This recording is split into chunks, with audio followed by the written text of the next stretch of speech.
अर्जुन सिंघानिया बेहद धनवान व्यक्ति था। वह किसी ग्रामीण लड़की से विवाह नहीं करना चाहता था। फिर भी उसका निकाह एक देहाती युवती से तय हो जाता है। अर्जुन को पता नहीं था कि उसकी जीवन साथी नायरा कितनी आकर्षक है। उसने अपनी जीवन संगिनी से पहले ही स्पष्ट कह दिया कि वह उसका मुख कभी नहीं देखेगा। अर्जुन की बात पर नायरा ने ठीक वैसा ही किया। अर्जुन को एक युवती बहुत भा जाती है, और वह युवती कोई अन्य नहीं बल्कि उसकी खुद की पत्नी ही होती है। लखनऊ का प्रसिद्ध उद्योगपति अर्जुन सिंघानिया अपने व्यवहार और आकर्षक व्यक्तित्व के लिए मशहूर था। अर्जुन के माता पिता की मृत्यु उसके बाल्यकाल में ही हो गई थी। अर्जुन को उसके दादा ने लाड़ प्यार से बड़ा किया था। उसके दादा रामशंकर सिंघानिया अर्जुन से अत्यधिक स्नेह करते थे। रामशंकर जी के बचपन के मित्र कमलेश शर्मा एक गांव में निवास करते थे। कमलेश जी की एक पोती थी जिसका नाम नायरा था। उनके पुत्र की एक दुर्घटना में मौत हो गई। पुत्र की दुर्घटना के कुछ वर्षों बाद उनकी बहू का भी स्वर्गवास हो गया। अब उनकी पूरी जिंदगी उनकी पोती नायरा ही थी। दोनों मित्र हर वर्ष एक दूसरे से भेंट करते थे। कमलेश जी की सेहत अचानक खराब होने लगी। इससे वह नायरा को लेकर चिंतित हो गए। उनकी सेहत की खबर सुनकर रामशंकर जी अपने मित्र से मिलने पहुंचे। रामशंकर जी ने प्रतिज्ञा की कि वह अपने पोते का विवाह उनकी पोती से कराएंगे। कमलेश जी अपनी पोती का विवाह अपने जीते जी करना चाहते थे, इसीलिए जल्दी में नायरा और अर्जुन का निकाह हो गया।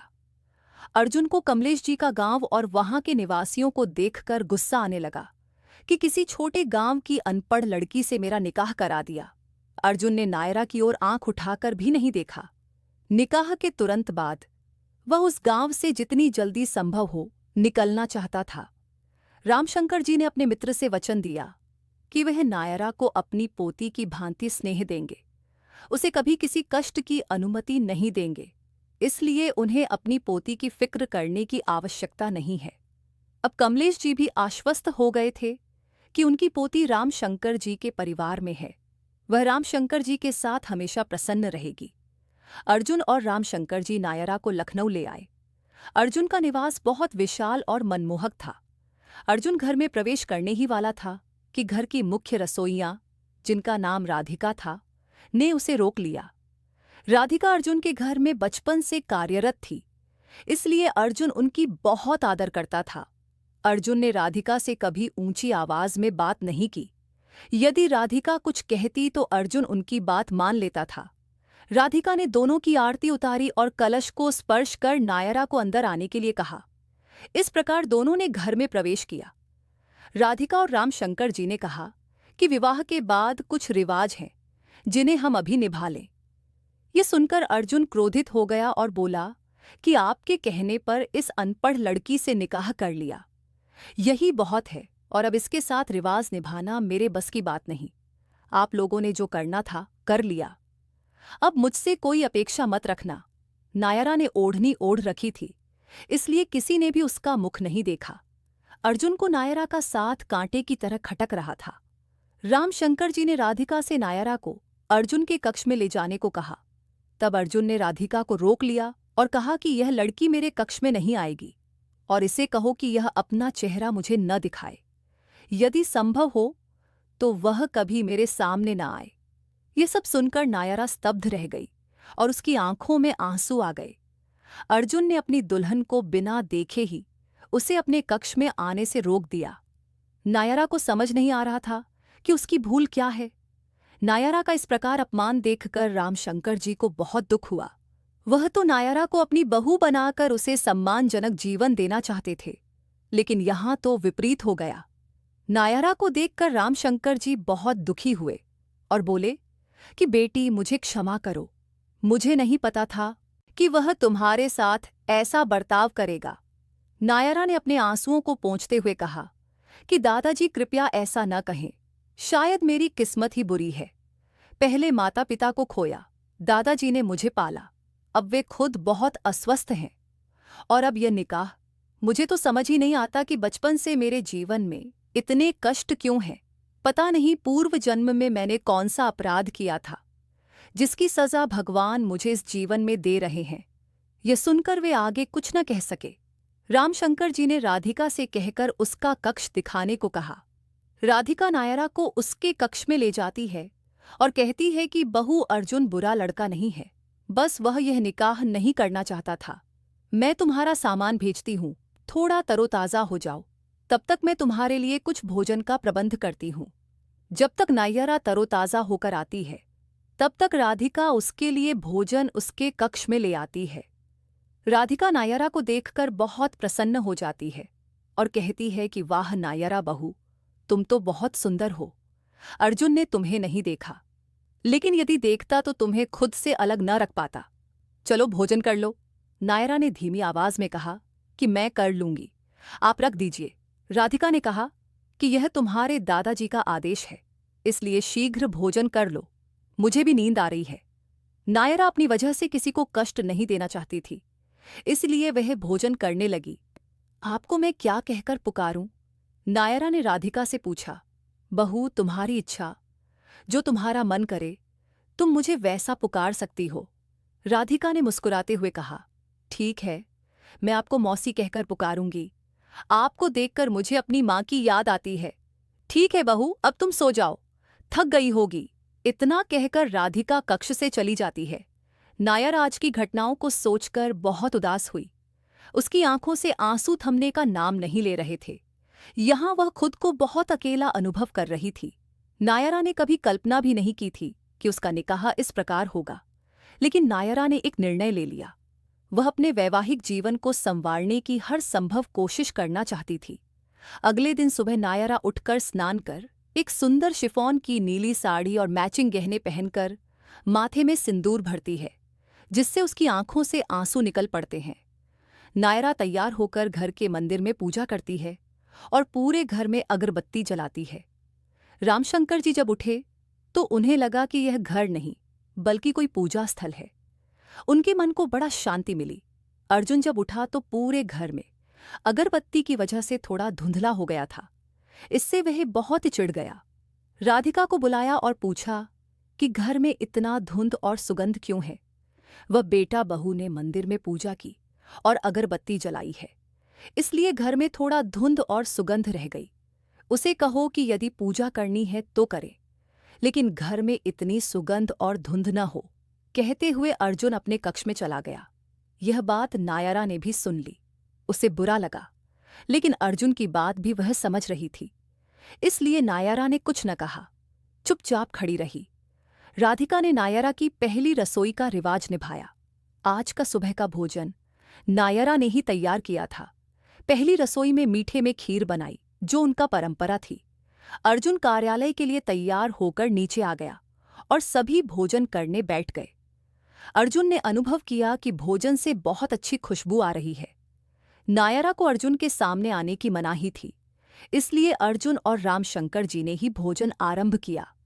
अर्जुन भोजन करते हुए बनाने वाले की प्रशंसा करता रहा, क्योंकि आज से पहले उसने कभी इतना स्वादिष्ट भोजन नहीं किया था। रामशंकर जी ने राधिका को इशारे से मना किया। अर्जुन को न बताना कि यह सारा भोजन नायरा ने बनाया है। उसे कहो कि अब से रोजाना भोजन वही बनाए। भोजन में आनंद आ गया कहते हुए कार्यालय के लिए चला गया। रामशंकर जी और राधिका को अर्जुन को देखकर हंसी आई। नायरा भी खुश थी कि उसका बनाया भोजन अर्जुन को भाया। रामशंकर जी को कॉल आया और सामने वाले ने कहा कि आपके लिए एक दुखद समाचार है। यह सुनकर रामशंकर जी के चेहरे से मुस्कान गायब हो गई। रामशंकर जी ने चिंतित होकर कहा कि क्या दुखद समाचार है, शीघ्र बताओ, मेरा दिल डूब रहा है। कमलेश जी का देहांत हो गया, आप सभी जल्दी आएं। रामशंकर जी बहुत चिंतित हो गए। रामशंकर जी ने निकाह से पहले अपने मित्र से वचन दिया था कि वह नायरा का पूरा ख्याल रखेंगे, लेकिन अर्जुन ने उसे अपनी जीवन साथी मानने से इनकार कर दिया। रामशंकर जी की आंखों से आंसू निकलने लगे। राधिका और नायरा ने रामशंकर जी के पास जाकर उनकी चिंता का कारण पूछा, तो उन्होंने नायरा को शीघ्र गांव चलने को कहा, जिसे सुनकर वह भी बहुत चिंतित हो गई। रास्ते में रामशंकर जी ने अर्जुन को कमलेश जी के देहांत की सूचना दी। रामशंकर जी ने नायरा को कुछ न बताया, लेकिन फिर भी उसका मन किसी बड़ी घटना का संकेत दे रहा था। जैसे ही वाहन नायरा के घर रुका तो नायरा दौड़ते हुए घर में गई। घर के बाहर काफी लोग जमा थे। नायरा ने जैसे ही अपने दादा को उस हालत में देखा तो वह जोर जोर से रोने लगी। नायरा बहुत रो रही थी, इसलिए रामशंकर जी ने उसे संभाला और कहा कि तुम्हारा दूसरा दादा अभी भी तुम्हारे साथ है। रामशंकर जी ने कमलेश जी का अंतिम संस्कार सभी रीति रिवाजों से पूरा किया। नायरा का रोना कम नहीं हो रहा था।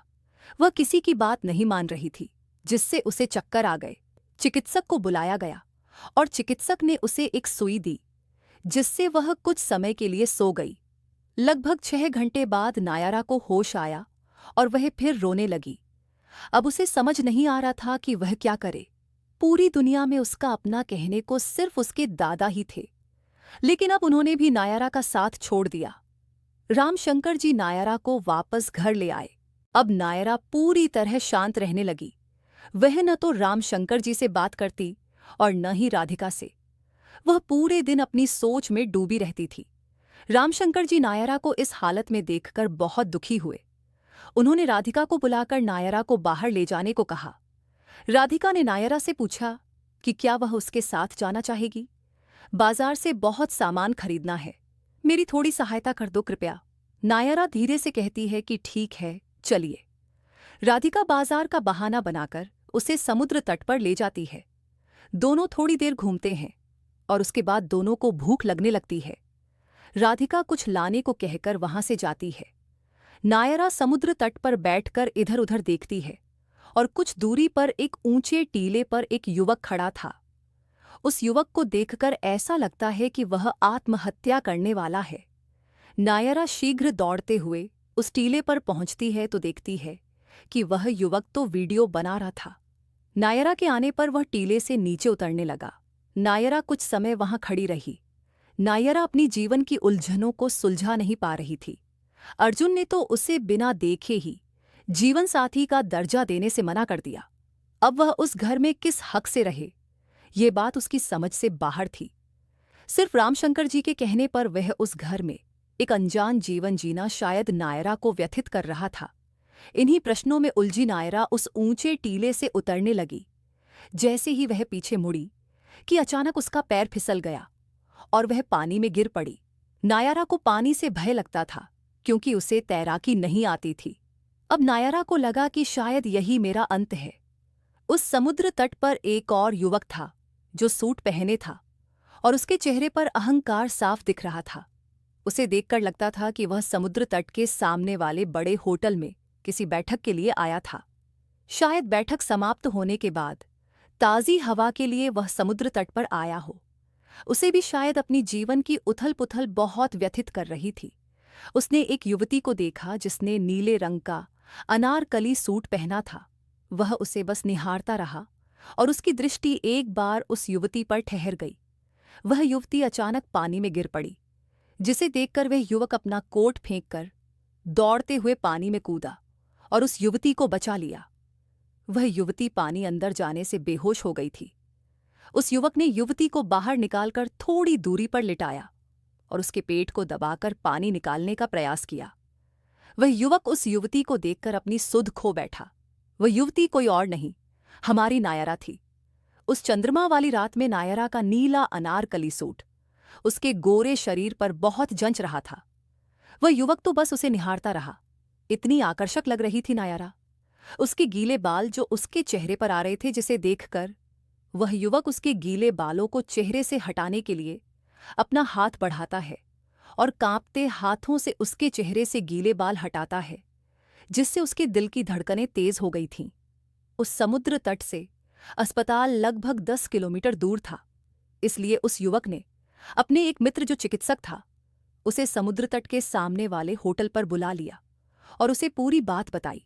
उस युवक ने एक कक्ष आरक्षित किया और महिला कर्मचारी की सहायता से उसके वस्त्र बदलवाए ताकि उसे ज्वर न चढ़े।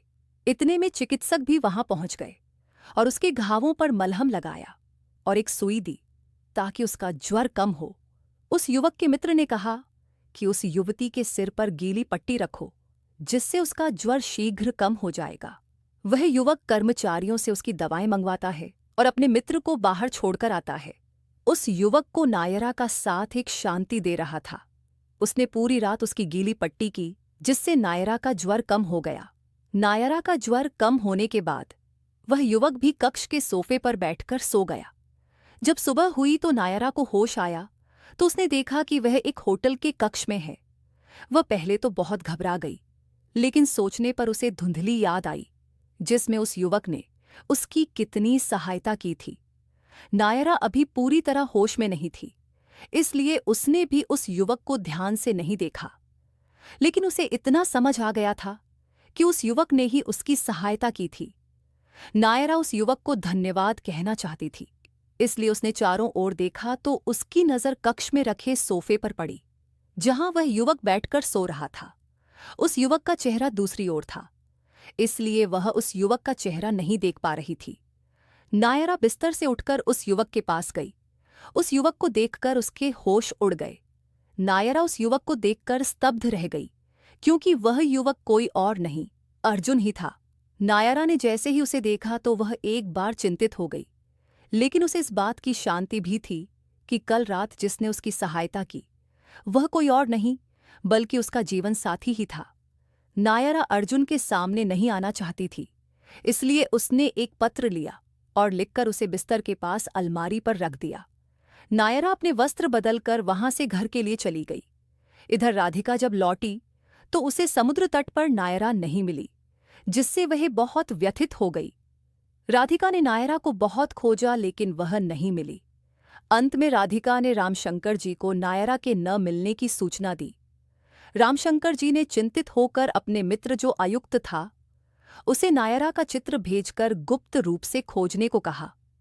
आयुक्त ने भी अपने आदमियों को नायरा की खोज में लगा दिया, लेकिन वह कहीं नहीं मिली।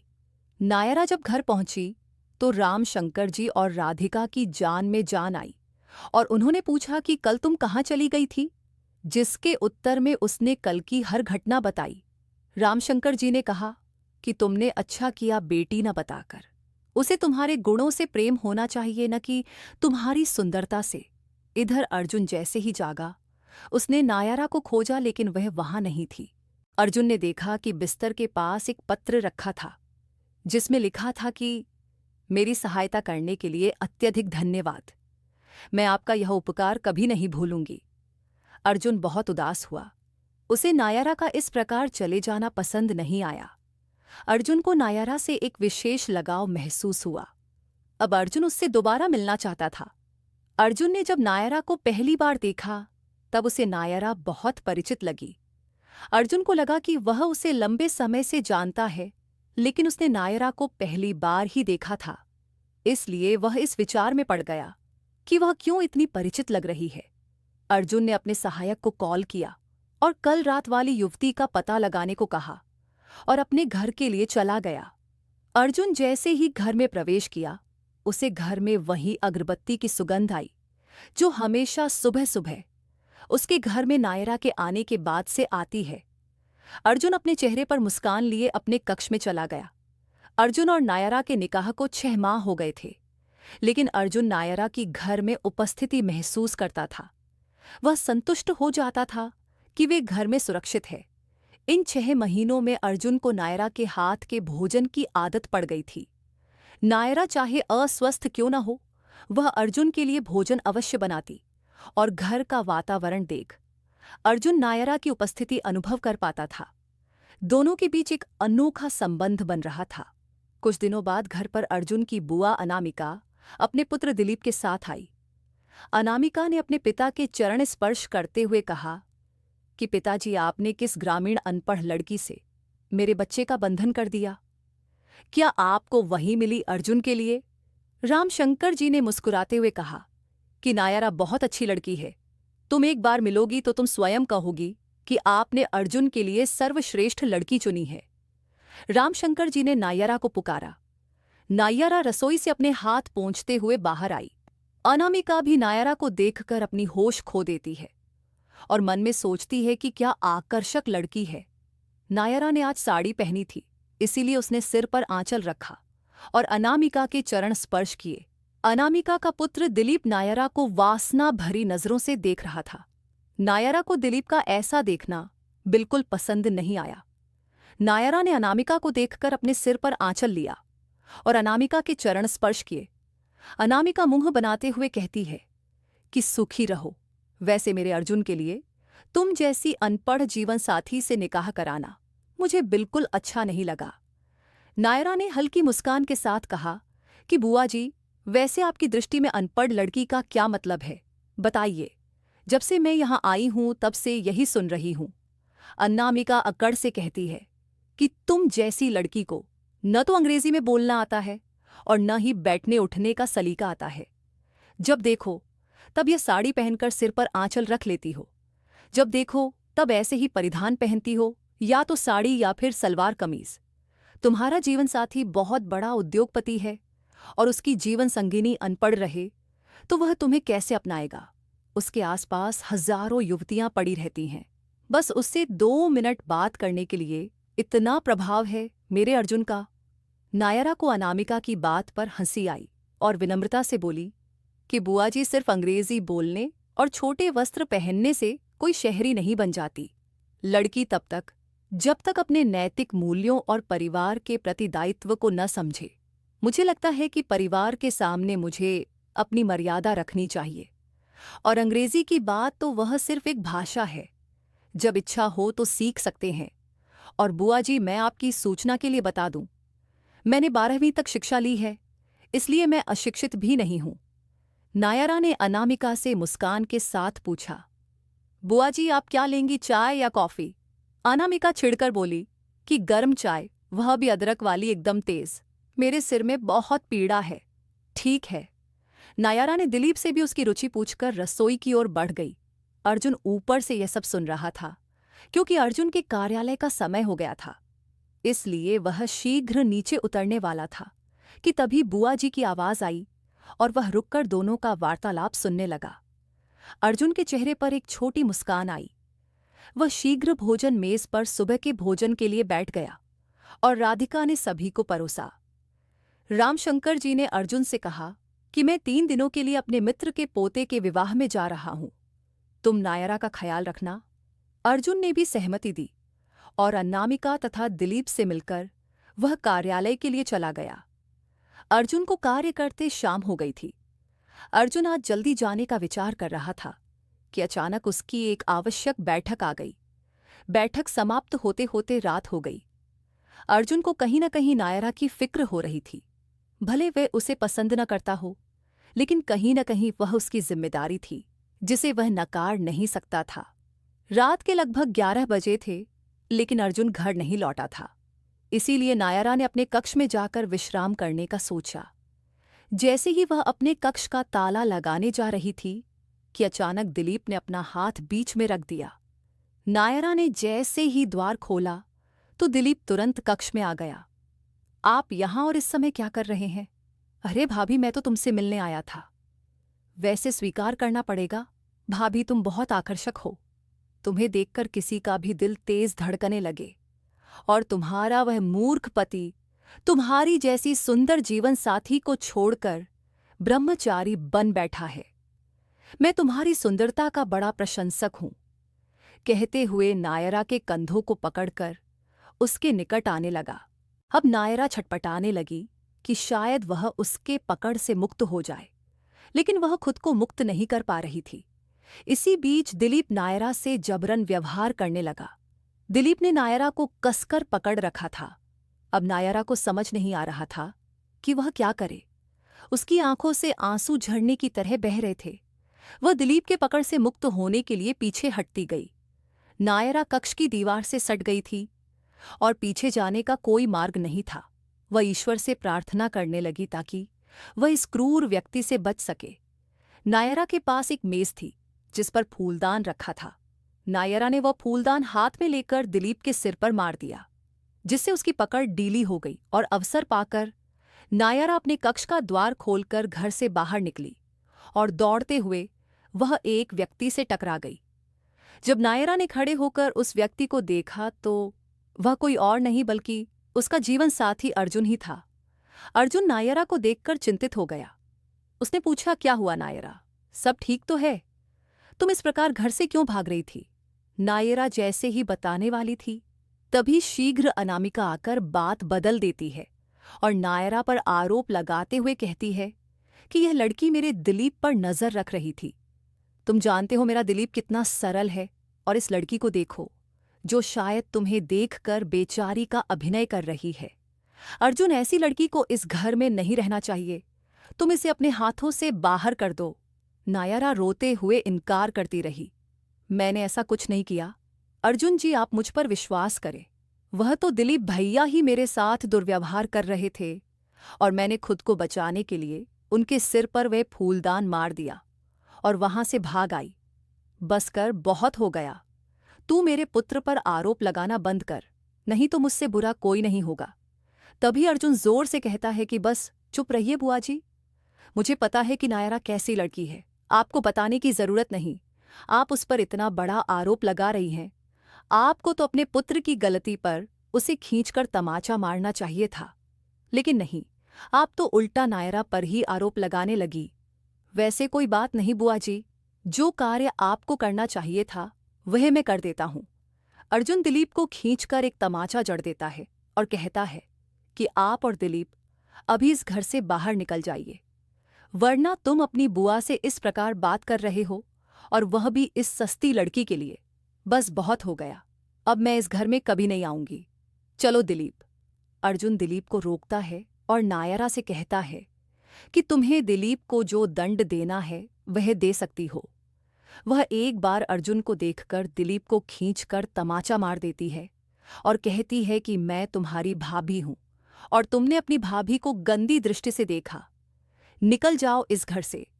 दिलीप और अनामिका क्रोध में घर से चले जाते हैं। राधिका शीघ्र आकर नायरा को संभालती है और उसे कक्ष में ले जाने वाली होती है कि अर्जुन राधिका को रोक देता है। अर्जुन नायरा को अपने कक्ष में ले जाता है, लेकिन नायरा कक्ष में प्रवेश करने से हिचक रही थी, जिसे देखकर अर्जुन ने उसे गोद में उठा लिया और बिस्तर पर लिटा दिया। अर्जुन प्राथमिक चिकित्सा किट ले आया और नायरा के पास बैठ गया। नायरा के घावों पर मलहम लगाने लगा, जिससे नायरा थोड़ा संकोच करने लगी, लेकिन अर्जुन ने उसकी एक न सुनी। दवा लगाने के बाद नायरा से कहा कि मैं तुमसे एक बात कहना चाहता हूं, बोलिए। मैं महाविद्यालय के दिनों में एक युवती को बहुत पसंद करता था। मैंने वैलेंटाइन डे पर उसे प्रस्ताव दिया और वह सहमत हो गई। धीरे धीरे हम दोनों का प्रेम समय के साथ बढ़ा। हमारे महाविद्यालय का अंतिम वर्ष था, परीक्षाएं निकट थीं, इसलिए हम दोनों एक दूसरे से कम मिल पाते थे। परीक्षाएं समाप्त होने के बाद एक दिन मैं उसे आश्चर्य देने उसके घर गया। घर के बाहर ताला लगा था, इसलिए मैंने सोचा शायद घर पर नहीं है। मैंने उसे कॉल किया तो पाया कि फोन घर के अंदर बज रहा था। एक बार मुझे समझ नहीं आया, लेकिन मैंने खुद को संभालते हुए उस घर की निकट खिड़की से झांकने का प्रयास किया तो पाया कि वह युवती किसी अन्य युवक को गहराई से चूम रही थी, जिसे देखकर उसका मन काम करना बंद कर दिया, और फिर उसने निर्णय लिया कि वह अब किसी युवती पर भरोसा नहीं करेगा। अर्जुन ने अपनी बात जारी रखते हुए कहा, जब मेरी और तुम्हारी शादी हुई तो मुझे लगा कि तुम भी मेरी पूर्व प्रेमिका जैसी होगी, लेकिन तुमने मेरी धारणा बदल दी।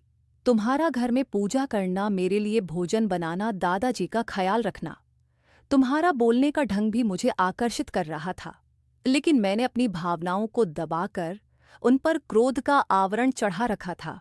मैंने हमेशा सोचा कि मुझे तुम्हारी चिंता का कारण सिर्फ मेरी जिम्मेदारी है, लेकिन इसी जिम्मेदारी ने मुझे तुम्हारे निकट ला दिया। शायद एक दूसरे का साथ और दायित्व ही वैवाहिक जीवन का मुख्य सूत्र है। नायरा, मैंने भूल की, और मैं जानता हूं कि शायद मैं क्षमा के योग्य नहीं हूं, लेकिन फिर भी यदि तुम मुझे क्षमा करना चाहो तो। नायरा की आंखों से आंसुओं की धारा बहने लगी। वह तो हमेशा चाहती थी कि उसका और अर्जुन का संबंध सुधरे। अर्जुन ने नायरा को अपनी बाहों में ले लिया और कहा कि आज तक मैंने जो भी भूल की है उसके लिए मुझे क्षमा कर दो। अब आगे हम दोनों नए सिरे से अपने संबंध की शुरुआत करेंगे। नायरा, क्या तुम मेरा साथ दोगी? नायरा शरारत से कहती है कि यदि मुझसे वचन दो कि तुम मुझे अपनी पूरी जिंदगी प्यार करोगे। अर्जुन अपने चेहरे पर गहरी मुस्कान के साथ कहता है, मैं तुम्हें अपनी पूरी जिंदगी बहुत स्नेह दूंगा। आज अर्जुन और नायरा दोनों की आंखों में आंसू थे, लेकिन वे आंसू आज खुशी के थे, जिन्हें उनकी मंजिल मिल गई थी। इतना सब होने के बाद भी नायरा ने अपना ओढ़नी नहीं हटाया था। नायरा, एक बात और पूछनी थी तुमसे, क्या अब मैं तुम्हारा ओढ़नी हटा सकता हूं? तो नायरा ने कहा, हाँ, यह ओढ़नी अभी तक मैंने इसलिए रखी थी ताकि एक दिन आप मेरी ओढ़नी हटाएं और मैं आपको अपना मुख दिखा सकूं। जैसे ही अर्जुन ने नायरा की ओढ़नी उठाई तो नायरा को देखकर वह स्तब्ध रह गया। क्या हुआ अर्जुन जी? लगता है आपने मुझे पहले कहीं देखा है। थोड़ी देर बाद अर्जुन बोला, अब मुझे समझ आया कि तुम उस दिन अचानक वहां से क्यों चली गई थी। क्योंकि तुम मुझे अपना मुख नहीं दिखाना चाहती थी। मैंने मना किया था, इसलिए अर्जुन ने नायरा को गले लगा लिया। 3 दिनों बाद जब दादाजी लौटे तो घर का वातावरण देखकर वे स्तब्ध रह गए। नायरा बिना ओढ़नी के घर में घूम रही थी और उसके चेहरे पर एक अलग चमक थी, जिसे देखकर दादाजी समझ गए कि अब अर्जुन और नायरा के बीच सब सामान्य हो गया। उम्मीद करती हूं आपको हमारी कथा पसंद आई होगी। यदि आपको हमारी कथा अच्छी लगी तो वीडियो को पसंद और साझा करें।